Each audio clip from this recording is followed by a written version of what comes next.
గ్రామస్తులందరూ ముందుకు వచ్చారు. నేనైతే ఒకప్పుడు మీరు చూసుంటారు, ముఖ్యమంత్రి వస్తున్నా అంటే పరదాలు కట్టేవాళ్ళు. ముఖ్యమంత్రి వస్తున్నా అంటే పెద్ద పెద్ద ఆడంబరాలు చేసేవారు. చుట్టుపక్కల మా తమ్ముడు చెప్తే చెట్లు కొట్టేసేవాళ్ళు. చెట్లు పెట్టాలి, ఎప్పుడన్నా ఒక ప్రజాప్రతినిధి ఆదర్శ నేత వస్తే. అట్లా కాకుండా చెట్లు కొట్టేసేవాళ్ళు. హెలికాప్టర్లో పోయినా కూడా చెట్లు నరికేసేవాళ్ళు. ఏం చేస్తాయో నాకు తెలియదు అప్పట్లో. ఇంకో పక్కన ఎక్కడెక్కడి నుంచో మనుషులు తోలుకొచ్చి బలవంతంగా కూర్చొని పెట్టేవాళ్ళు. పారిపోతా ఉంటే కందకాలు దివ్వేవాళ్ళు చుట్టూరు పారిపోకుండా. ఇలాంటి చాలా వింతలు విచిత్రాలు చాలా చూసాం.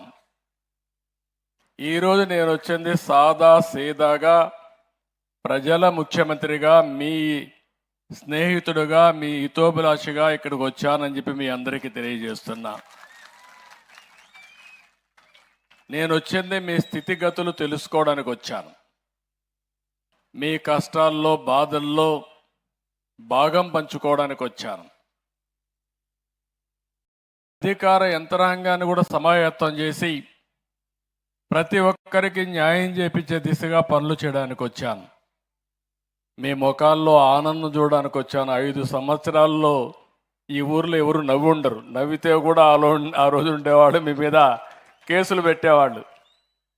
నవ్వడానికి కూడా స్వేచ్ఛ లేని పరిస్థితి, బయట పోవడానికి కూడా విధి లేని పరిస్థితి. అక్కడి నుంచి ఈరోజు చూస్తే నేను ఒకటే ఆలోచిస్తున్నా, ఏ ఇంటిలో కష్టం వచ్చినా వాళ్ళ ఇంట్లో నేను ఒక ప్రాణ స్నేహితుడిగా ఉండి వాళ్ళని కాపాడుకుంటానని చెప్పి కూడా నేను మీకు తెలియజేస్తున్నా. నేను కూడా సమాజంలో అన్ని నా దగ్గర డేటా అంతా ఉంది, మీకు ఏం అనుమానం అవసరం లేదు.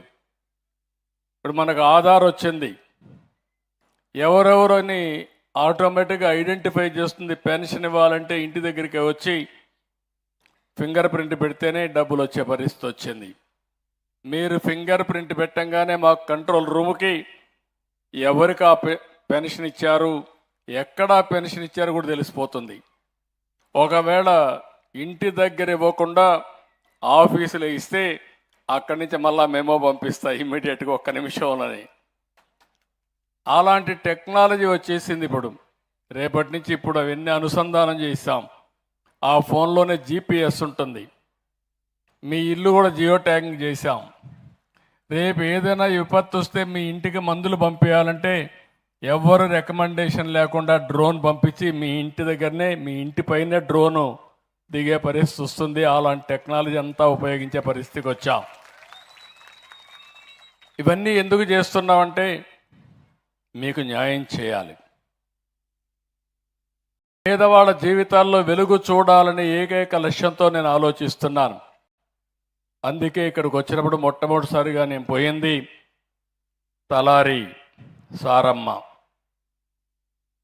ఆవిడ 2020-21లో ఏదైతే కరోనా వచ్చిందో ఆ కరోనాలో వాళ్ళ హస్బెండ్ చనిపోయాడు.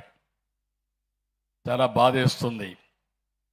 కానీ 2 పిల్లలు, ఒకరు రాము అని 18 సంవత్సరాలు, 10వ తరగతి పాస్ అయ్యాడు. పాస్ అయిన తర్వాత తల్లిని చూసి నేను అండగా ఉండాలి, లేకపోతే ఒకటే పని చేయలేదనే ఉద్దేశంతో ఆయన నిలిచిపోయి కూతురు కృష్ణవేణి 16 సంవత్సరాలు ఇంటర్మీడియట్ చదువుతా ఉంది. 2 కలిసి ఆ అబ్బాయిని చదివించే పరిస్థితికి వచ్చారు. నేను ఆ ఇంటికి పోవడం, ఒక ఎస్సీ కులం, మాదిగ కులం వాళ్ళ ఇంటికి పోయి నేను కాసేపు స్పెండ్ చేసిన తర్వాత నాకు అవగాహన వచ్చింది. ఆ ఇంటికి డబ్బులు ఇచ్చాం, శాంక్షన్ చేశాం. అందులో కూడా బకాయిలు పెట్టారు. 5 సంవత్సరాలు వచ్చిన ప్రభుత్వం ఈ ఊరిలో కూడా దగ్గర ఎన్ని లక్షలు, 25 లక్షల రూపాయలు దగ్గర బిల్లు ఇవ్వకుండా బకాయిలు పెడితే ఆవిడ అప్పుల పాలైపోయి ఒక 38,000 నుంచి 40,000 రూపాయలు ఆవిడకి రావాలి. ఆ డబ్బులు కూడా ఇవ్వలేదు.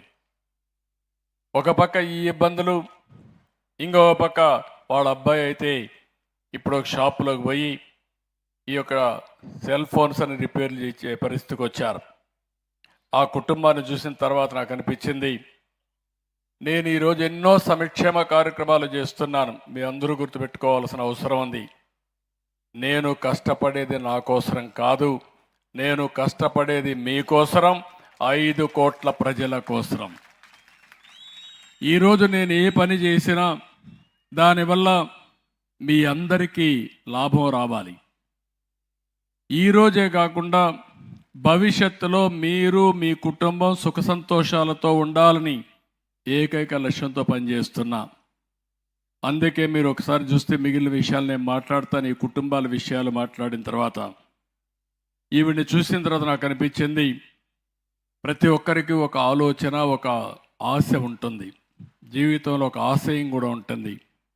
రెండో అమ్మాయిని అడిగాను, కృష్ణవేణిని, ఏమవుతావో అని అడిగాను. ఇంటర్మీడియట్ చేస్తున్నాను, కోచింగ్ కూడా తీసుకుంటా, డాక్టర్ అవుతానని చెప్పి ఆ అమ్మాయి ధైర్యంగా చెప్పే పరిస్థితి వచ్చింది. అంటే ఒక డాక్టర్ కావాలని ఒక పేద కుటుంబం కోరుకుంటుంది. ఒకవేళ ఏదైనా జరిగితే ఆ కుటుంబానికి విధి వక్రీకరించడం తప్ప ఇంకోటి కాదు. నేను అందుకే ఆలోచించాను, వారికి ఇవ్వాల్సిన 38,38,000 రూపాయలు, 40,000 రూపాయలు రావాలి, ఇమ్మీడియట్గా శాంక్షన్ చేయమన్నాను. ఈ గ్రామంలో అందరికీ ఒక 25 లక్షల రూపాయలు బకాయిలు ఉన్నాయి. ఈరోజే శాంక్షన్ చేస్తున్నా. అందరి పాత బకాయిలన్నీ ఇండ్లకు పూర్తి చేసే బాధ్యత ఈ ప్రభుత్వం తీసుకుంటాం. రెండోది, ఆ ఇంట్లో రాము అనే కుర్రాన్ని నేను దగ్గర ఒక 3 లక్షల రూపాయలు అవుతుంది, నర్సారావుపేటలో సెల్ ఫోన్ రిపేర్ షాప్ పెట్టుకుంటారని చెప్పి అడిగాడు. ఇప్పుడు కంపెనీలో పనిచేస్తున్నాడు, ఒక దగ్గర పనిచేస్తున్నాడు. అతనే షాప్ పెట్టుకుంటామని ముందుకు వచ్చాడు. 3 లక్షల రూపాయలు శాంక్షన్ చేసి అందులో 2 లక్షల రూపాయలు మార్జినల్ మనీ ఇచ్చి, సబ్సిడీ ఇచ్చి, 1 లక్ష రూపాయలు మాత్రం ఆయన పేరుతో ఉంటుంది. ఇమ్మీడియట్గా ఆయన జీవితాన్ని బాగు చేసే బాధ్యత ఈ ప్రభుత్వం తీసుకుంటామని చెప్పి కూడా నేను మీకు తెలియజేస్తున్నా. ఇంకో పక్క కృష్ణవేణిని బాగా చదివించే బాధ్యత, అవసరమైతే కోచింగ్ ఇస్తాం, MBBS కూడా చదివించే బాధ్యత తీసుకుంటాం. దానికి ఏం కావాలో చేస్తూనే నేను కూడా రికార్డు పెట్టుకొని ఇమ్మీడియట్గా ఇంటర్మీడియట్ కోచింగ్ ఇప్పించే దానికోసం, నీట్ కోసం ఏం చేయాలో చేస్తామని చెప్పి కూడా నేను మీకు తెలియజేస్తున్నాను. వాళ్ళ ఇంటి ముందర కూడా చూసినప్పుడు నాకు ఒక ఆలోచన వచ్చింది. ఆ ఇంటి మీద సోలార్ పెడితే సూర్య గారి కింద రూఫ్ టాప్ పెట్టచ్చు. ఇప్పుడే వెంకటేశ్వరరావు గారు మాట్లాడారు.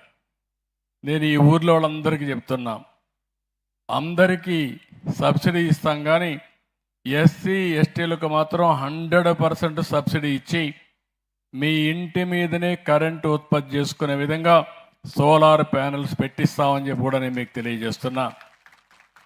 మీరందరూ కూడా 300 యూనిట్ల వరకు పెట్టుకునే అవకాశం ఉంటుంది. 78,000 రూపాయలు సబ్సిడీ ఇస్తాం. గ్రామంలో ఉండే వాళ్ళందరూ శ్రద్ధ తీసుకుంటే మీ ఊర్లోనే కరెంటు ఉత్పత్తి చేసుకొని మీ ఇంట్లోకి కరెంటు వాడుకొని అవసరమైతే గ్రిడ్కి ఇచ్చి మళ్ళీ మీకు అవసరమైనప్పుడు ఆ కరెంటు తిరిగి తీసుకునే పరిస్థితి వస్తుంది. వారిని చూసిన